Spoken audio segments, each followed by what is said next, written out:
धन्यवाद देना चाहते हैं वीरों की भूमि राजस्थान को, खास करके जो यहाँ के लोगों का आतिथ्य सत्कार है, जो उनका एक मशहूर पंक्ति है पधारो हमारे देश, उस आतिथ्य सत्कार का हम लोग ज़बरदस्त आनंद उठा रहे हैं। और भारी संख्या में जब से यात्रा राजस्थान प्रवेश की है, लोग यात्रा से जुड़ रहे हैं। और ख़ास करके मैं उन लोगों के प्रति बहुत आभार व्यक्त करना चाहता हूँ जिन जिलों में हमारी यात्रा नहीं जा रही है, वहाँ से बड़े पैमाने पे लोग 400-400 किलोमीटर 500-500 किलोमीटर चल करके आए हैं। ठंड में जो है आते हैं, रात को किसी तरह से रुकते हैं, फिर सुबह 6 बजे से यात्रा में शामिल होते हैं। उनके प्रति अपना आभार व्यक्त करता हूँ और राजस्थान की इस महान भूमि को नमन करते हुए कुछ बातें कहना चाहता हूँ। सबसे पहली बात तो ये कि आज डॉक्टर बाबा साहेब भीमराव अंबेडकर जी का महापरिनिर्वाण दिवस है। और जब हम किसी व्यक्ति को, उसकी महानता को और उसके काम को याद करते हैं, तो मेरी राय में उस व्यक्ति के जो विचार हैं, जो सिद्धांत हैं, उनको अपने जीवन में उतारना, यही उस व्यक्ति के लिए सही श्रद्धांजलि है। उनके विचारों को आगे बढ़ाना। और यह जो भारत जोड़ो यात्रा है वो डॉक्टर बाबा साहब भीमराव अंबेडकर के विचारों से जुड़ा हुआ है। क्योंकि कहीं ना कहीं आपने सुना होगा, आपने यह बात नोट की होगी कि हम लोग कह रहे हैं कि इस देश में हिंदू मुसलमान की नहीं, संविधान की बात होगी। और हम संविधान की अगर बात करेंगे, जो हमारे संविधान की प्रस्तावना है, हम भारत के लोग भारत को एक प्रभुत्व संपन्न, समाजवादी, धर्मनिरपेक्ष, लोकतांत्रिक गणराज्य जब बोलते हैं, इसका मतलब होता है कि शीर्ष पर बैठे हुए व्यक्ति का चुनाव इस देश के आम लोगों के द्वारा होगा। और ये जो भावना है प्रस्तावना की, इसी भावना से यह भाव पैदा होता है कि हम इस देश को नफरत की आग में नहीं जलने देंगे। जब हम कहते हैं हम भारत के लोग, तो हम ये नहीं कहते हैं कि हम हिंदू, हम मुसलमान, हम सिख, हम ईसाई। हम भारत के लोग मतलब हम सभी भारतीय जो इस भूभाग पे पैदा हुए हैं, कन्याकुमारी से लेकर के कश्मीर तक, अरुणाचल से लेकर के गुजरात तक, इस भूभाग पे रहने वाले सारे लोग मिलजुल करके समानता के अधिकार के साथ अपने दायित्वों, कर्तव्यों और अधिकारों का इस्तेमाल करते हुए हम देश को बेहतर बनाएं। यह जो संविधान का भाव है, उस भाव को यह भारत जोड़ो यात्रा लेकर के चल रहा है। और हमारे देश के लोगों के जो बुनियादी सवाल हैं, क्योंकि देश हमेशा देश के लोगों से बनता है, इसीलिए लोगों के जो सवाल हैं वही देश के सवाल हैं। ऐसा नहीं हो सकता है कि लोग के सवाल अलग होंगे और देश का सवाल अलग होगा। अगर देश के लोग महंगाई से परेशान हैं तो यही देश का भी सवाल है। अगर देश के लोग बेकारी से परेशान हैं तो यही देश का भी सवाल है। इन भावों को लेकर यह भारत जोड़ो यात्रा चल रहा है। तो आज यह बहुत महत्वपूर्ण दिन है भारत जोड़ो यात्रा के लिए, और इसीलिए इस मंच से हम लोग श्रद्धांजलि व्यक्त कर रहे हैं भारत रत्न डॉक्टर बाबा साहब भीमराव अंबेडकर को। जैसा कि जयराम जी ने कहा कि हम गुजरात चुनाव से होकर के आए हैं, और इस संबंध में भी एक बात मैं आपसे साझा करना चाहता हूं। बार बार भाजपा ने अपने कैंपेन में कहा कि राहुल जी नहीं आए हैं चुनाव प्रचार करने के लिए गुजरात। बार बार ये कहा गया कि चुनाव हो रहा है गुजरात में, तो भारत जोड़ो यात्रा गुजरात क्यों नहीं जा रही है। कई मौक़ों पे इसका जवाब हम लोगों ने दिया, लेकिन वहाँ जब हम लोगों के बीच गए और लोगों से जब बातचीत की, तो लोगों ने कहा कि हम समझते हैं कि देश का भूगोल ऐसा है कि जब आप दक्षिण से उत्तर की तरफ जा रहे हैं तो पश्चिम में स्थित गुजरात आप नहीं आ सकते हैं, लेकिन आपकी भावनाएं हमारे साथ है और गुजरात के लोगों की भावनाएं भारत जोड़ो यात्रा के साथ है, ऐसा लोगों ने बताया। और उसी बिहाफ पे हम लोग भी गुजरात चुनाव में बार बार ये कह रहे थे कि भले हम नहीं आए हैं, यात्रा भले नहीं आई है, राहुल जी कम आ पाए हैं, लेकिन गुजरात के लोगों का सवाल भारत जोड़ो यात्रा में बार बार उठाई जा रही है, क्योंकि गुजरात के लोग भी बढ़ती हुई बेतहाशा महंगाई से परेशान हैं, बेकारी से परेशान हैं। और नौजवानों की हालत ये है कि 22 बार वहाँ पे प्रश्न पत्र लीक हो चुके हैं, चाहे आपको +2 का प्रश्न पत्र हो या किसी नौकरी का प्रश्न पत्र हो, बार बार वहाँ पे प्रश्न पत्र लीक हो रहे हैं। किसानों की हालत वहाँ भी ऐसी है कि उनको उनके फसल का उचित दाम नहीं मिल रहा है। छोटे छोटे जो उद्योग धंधे हैं, जीएसटी और नोटबंदी के चलते उस पर बहुत गहरा बुरा प्रभाव पड़ा है। तो ये सारे सवाल जो गुजरात के लोगों के हैं वो भारत जोड़ो यात्रा में भी उठाया जा रहा है। एक खास बात वहाँ के चुनाव को लेकर के जो मैं आप सबसे साझा करना चाहता हूँ, हमने गुजरात चुनाव में इस बार वो होते हुए देखा जो शायद इस देश के लोकतंत्र के इतिहास में कभी नहीं हुआ। हमने ये देखा कि जिनके ऊपर ये जिम्मेवारी है कि वो कानून और व्यवस्था की रक्षा करेंगे, वो खुलेआम चुनावी मंचों से गुंडागर्दी की भाषा बोल रहे थे, देश के लोगों को डराने की भाषा बोल रहे थे, गुजरात के लोगों को आपस में लड़ाने की भाषा बोल रहे थे। जो उनका जख्म है उसको कुरेद कर उसके ऊपर नमक छिड़कने का काम कर रहे थे और ये बहुत दुखदाई था। और हमने ये भी देखा कि किस तरीके से संस्थाओं को पंगु बना दिया गया है।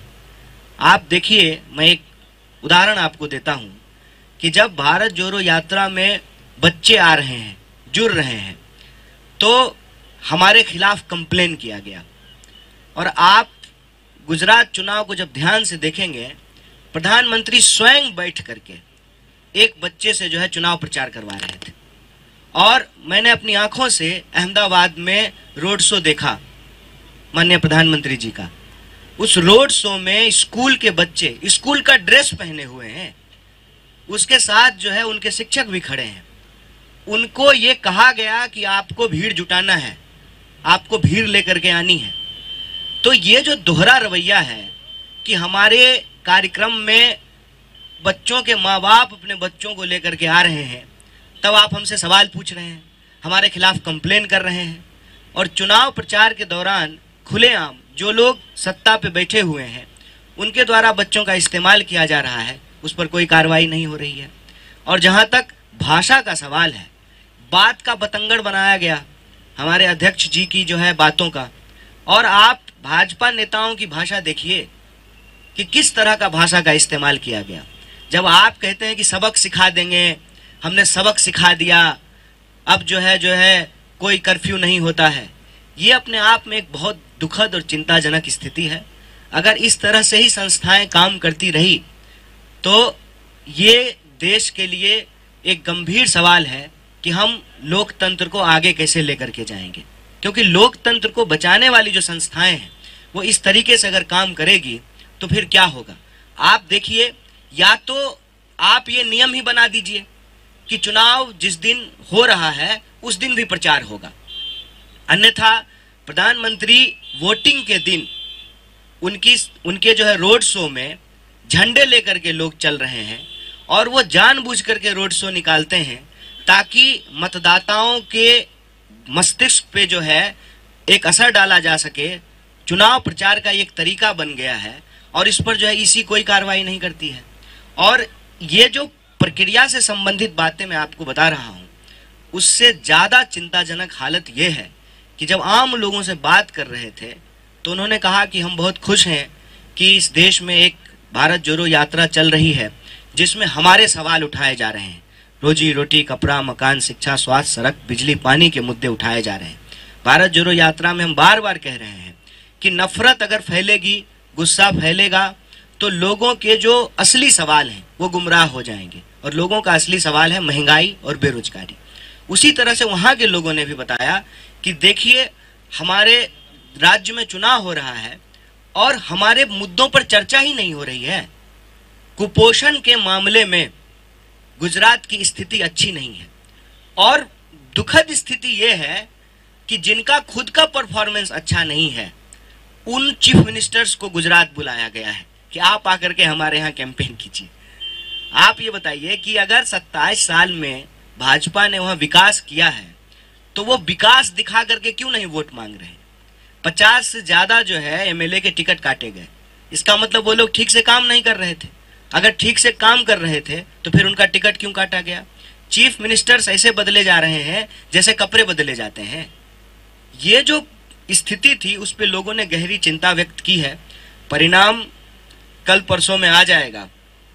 लेकिन ये जो पूरा का पूरा वस्तु स्थिति है, उस वस्तु स्थिति को भारत जोड़ो यात्रा बहुत गंभीरता से लेती है और हम संवैधानिक संस्थाओं को भी बचाएंगे, हम संविधान की भी रक्षा करेंगे और इस देश के लोगों को आपस में जोड़ कर रखते हुए, बार बार कहते हैं कि जमीन से जुड़ा हुआ है, देश जुड़ा हुआ है, लेकिन देश के लोगों से बनता है, इसलिए लोगों को भी जोड़ के रखना है।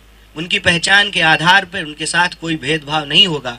इसके लिए भारत जोड़ो यात्रा कृत संकल्प है और लोगों के जो बुनियादी सवाल हैं, महंगाई का सवाल, बेकारी का सवाल, टूटती हुई अर्थव्यवस्था का सवाल और इस देश के अंदर जो आम लोगों की सुरक्षा है, उन सुरक्षा के सवालों को भारत जोड़ो यात्रा अपनी यात्रा के दौरान लोगों से बातचीत करते हुए, लोगों की राय लेते हुए, अपनी ना सुनाते हुए, लोगों की सुनते हुए आगे बढ़ रहा है। और मुझे पूरा भरोसा है कि जितने तरह का एप्रीहेंशंस लोग पहले उठा रहे थे जब हम विंध्याचल के उस तरफ थे, अब हम विंध्याचल के इस तरफ आ गए हैं, वो सारे एप्रीहेंशंस टूट रहे हैं। कई सारे पत्रकार साथी यहाँ हैं जो पूछते थे कि नॉर्थ में क्या होगा। हम बार बार कहते थे जब साउथ में अच्छा है ना, तो नॉर्थ में भी अच्छा ही होगा, क्योंकि हम साउथ और नॉर्थ को जोड़ने के लिए निकले हैं। जब आपकी भावना पवित्र होती है, जब आपका भाव पवित्र होता है, तो आपके साथ जो है परिणाम भी पवित्र होते हैं, सुंदर होते हैं। और उसी सुंदर परिणाम को लेकर के हम लोग आगे बढ़ रहे हैं। और जो कुछ देख करके कई बार आप लोग अगर विचलित होते हैं, तो मैं आपको बतौर भारत यात्री और भारत जोड़ो यात्रा के बिहाफ पे एक बात कह देता हूँ कि हम लोग विचलित नहीं होते हैं। जैसे कल एक क्लिप जो है वो बहुत घूम रहा था कि कुछ नौजवान अपनी छत पे खड़ा होकर के मोदी मोदी कह रहे थे।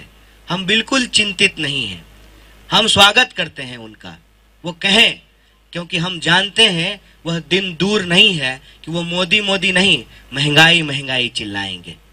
हम लोग बिल्कुल चिंतित नहीं है, क्योंकि हम ये समझते हैं कि उनका जो नारा है ना, मोदी है तो मुमकिन है, ये असली बात नहीं है।